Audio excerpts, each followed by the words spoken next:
A simple close curve made up only line segment is called a polygon. यानी simple close curve यानी कि अगर हम यहाँ से स्टार्ट करें चलना और यहाँ से होते हुए और फिर यहीं पे खत्म हो जाए, थोड़ा सा भी आगे ना बढ़े, यानी कि जो स्टार्ट पॉइंट वही हमारा एंड पॉइंट हो, तो वो एक पॉलीगॉन बनाता है।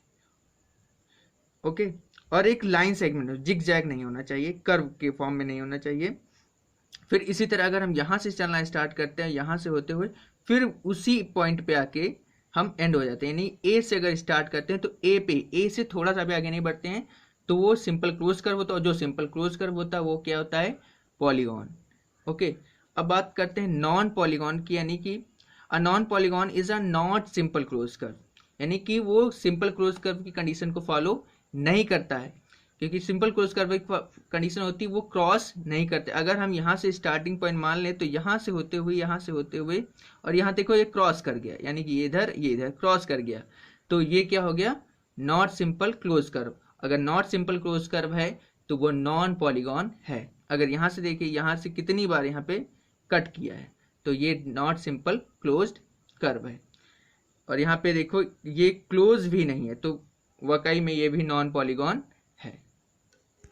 जैसे a diagonals is a line segment connecting two non consecutive vertex of a polygon. Vertex क्या होती है? जो पॉइंट्स होते हैं, यानी कि जो यहाँ पे पॉइंट्स होते हैं जहाँ पे लाइंस जुड़ी हुई होती हैं, वो होते हैं वर्टेक्स।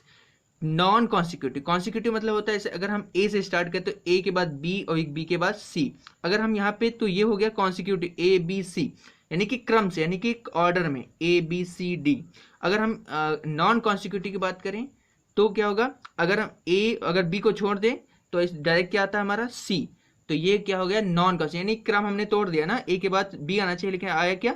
सी। तो ये हो गया हमारा नॉन कॉन्सिक्यूटिव, यानी कि क्रमागत अनुसार नहीं, यानी क्रम के अकॉर्डिंग नहीं किया हमने, एक को छोड़ दिया, तो नॉन कॉन्सिक्यूटिव टू, यानी कि जब हम दो नॉन कॉन्सिक्यूटिव वर्टेक्स, यानी कि इसको इसको या फिर इसको छोड़ दें, अगर हम यहाँ से इसको देखें, यहाँ से स्टार्ट करें तो हम इसको छोड़ दें, तो ये दोनों क्या हो गए? B and D non consecutive. यानी कि अगर हम इनको मिलाते हैं तो वो जो लाइन होती है वो हमारी क्या होती है? डायगोनल्स, यानी कि टू नॉन कॉन्सिक्यूटिव वर्टेक्स को जो कनेक्ट करती लाइन है वो हमारी क्या होती है? डायगोनल्स। तो अगर हम बी को सी सी बी के बाद सी डी होता है, बी के बाद सी, तो ये तो हो गया कॉन्सिक्यूटिव, लेकिन बी के बाद अगर डी को हम मिलाएं तो ये लाइन हमारी क्या होगी? डायगोनल। इसी प्रकार हम ए को अगर सी से मिला दें तो क्या होगी? डायगोनल्स। तो इस फिगर में केवल दो ही डायगोनल्स पॉसिबल हैं।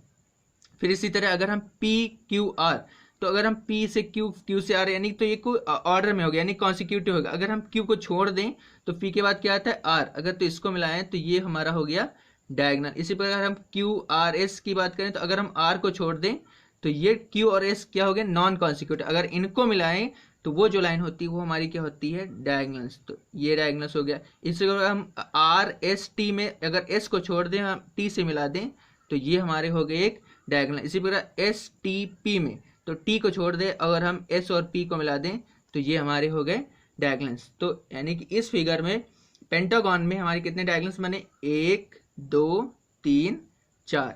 और कोई पॉसिबल हो सकता है?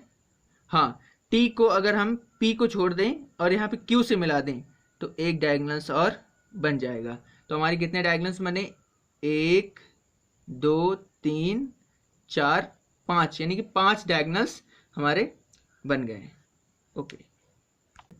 इंटीरियर ऑफ क्लोज कर्व इसमें सीखेंगे। Exterior of close curve, a point inside the curve कहाँ होता है, a point outside the curve कहाँ होता है, a point on the close curve कहाँ होता है, इस सब कुछ हम सीखेंगे इसमें।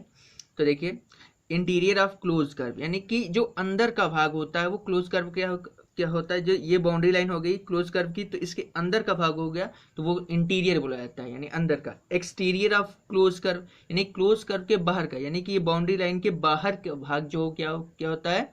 Exterior of close curve. A point inside the curve, a point inside the curve यानी कि एक पॉइंट जो कर्व के अंदर हो, यानी क्लोज कर्व के अंदर हो। तो ये एक बाउंड्री लाइन के अंदर इसे एक पेड़ लगा है तो वो एक पी पॉइंट है, तो वो क्या है? क्लोज कर्व के अंदर है, तो ये इनसाइड पॉइंट हो गया।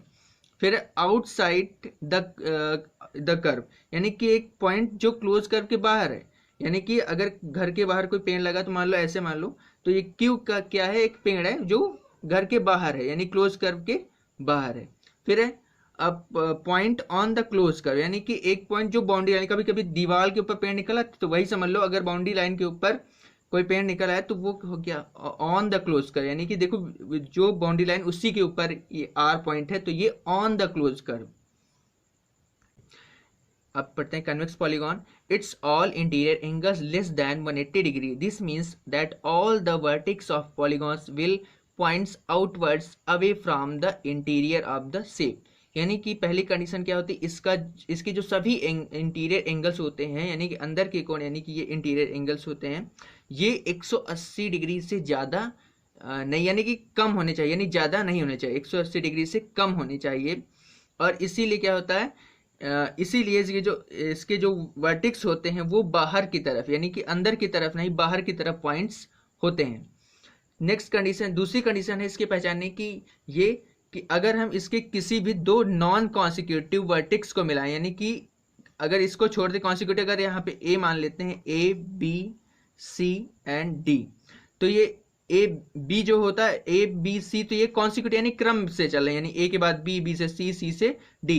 लेकिन अगर हम बी को छोड़ दे तो ये ए से सी, ए और सी क्या हो गया, नॉन कॉन्सिक्यूटिव। अगर इनको मिलाएंगे तो वो जो लाइन अगर वो फिगर के अंदर आती है, टू नॉन कॉन्सिक्यूटिव को मिलाने पर, पॉइंट्स वर्टेक्स को मिलाने पर अगर वो लाइन फिगर के अंदर आती है तो वो कन्वेक्स पॉलीगॉन है। अगर फिगर के बाहर जाती है तो वो क्या होगा, कनकेव पॉलीगॉन। तो यहाँ पे देखिए डी और बी को मिलाने पर जो लाइन आई है वो भी फिगर के अंदर, तो ये क्या हो गया, convex polygon.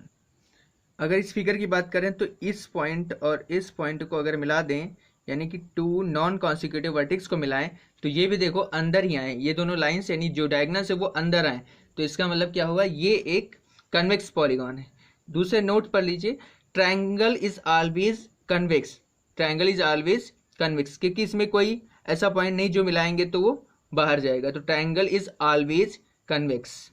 Next concave polygon, it's one or more interior angles greater than 180, its look sort of like a vertex has been pushed into towards the inside of polygon। यानी कि पहली condition, it's interior angle greater, यानी कि एक या एक से अधिक, इसका जो इंटीरियर एंगल है वो 180 डिग्री से ज़्यादा होना चाहिए, एक या एक से अधिक, ये बिल्कुल मतलब 100% श्योर है, एक या एक से अधिक 180 डिग्री से ज़्यादा होना चाहिए, तथा एक उसका जो वर्टेक्स हो वो अंदर की तरफ पुश होना चाहिए।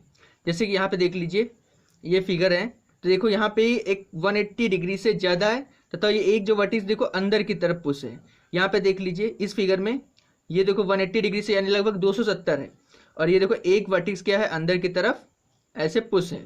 यहाँ पे भी देख लीजिए ये भी 180 डिग्री से इसका एक ज़्यादा है और ये देखो अंदर की तरफ पुश है। अगर हम दूसरी कंडीशन के थ्रू इस पहचानना चाहें तो वो क्या है, अगर इसके किसी भी दो पॉइंट्स को मिलाएं, अगर वो फिगर के अंदर आता है तो कन्वेक्स होता है, अगर वो फिगर के बाहर जाता है यानी लाइन जो जाती है तो क्या होता है, वो कनकेव होता है। अगर हम इस पॉइंट और इस पॉइंट को मिला दें तो ये लाइन फिगर के बाहर जा रही है, तो ये क्या है, कनकेव पॉलीगॉन। ये लाइन फिगर के बाहर जा रही है तो ये भी क्या है, कनकेव पॉलीगॉन। ये लाइन इस फिगर के बाहर जा रही है तो ये भी क्या है, कनकेव पॉलीगॉन।